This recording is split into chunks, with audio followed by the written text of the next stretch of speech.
put niste bili u ovom dijelu podruma.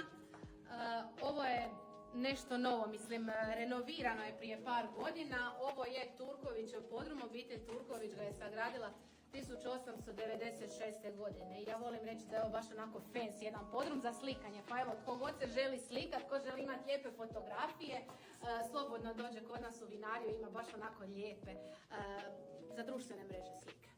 Evo ga. Slika ženu. Baš je slikovita žena i podrum.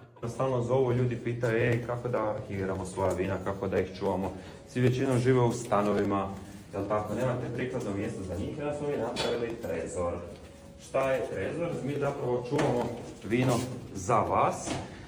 Odredili smo tu naše etikete premium, koje zapravo kod nas odležavaju i pojedine etikete sa našim enolozima i vinskim stručnjacima smo odredili kad će to vino doseći svoj puni potencijal. Znači kad vi zapravo je spremno za ono kad će dobiti svoj najbolje čari toga, kada će dosjetiti zapravo najbolje čari toga vina.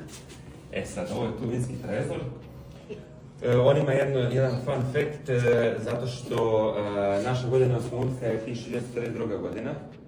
Tako i trezor ima 1232 mjesta. Znači, limitirano je. Dosta ljudi nam to kupuju za poklone drugima. Zato smo ja i Monika sad razgovarali koji broj ide u trezoru prije nego što smo bili ispred, da damo, jer dolaze nam jedan kupac, poklanje mu za vjenčanje, dečki, pa onda će položiti tu unutra. Da, ovo je baš onako, baš posebno, tako, mjesto.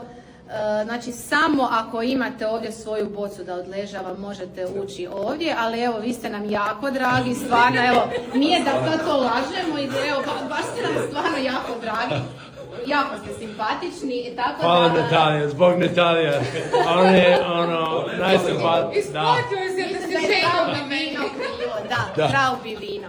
Tako da, evo, i vi ćete onda u ovaj trezor vina ući.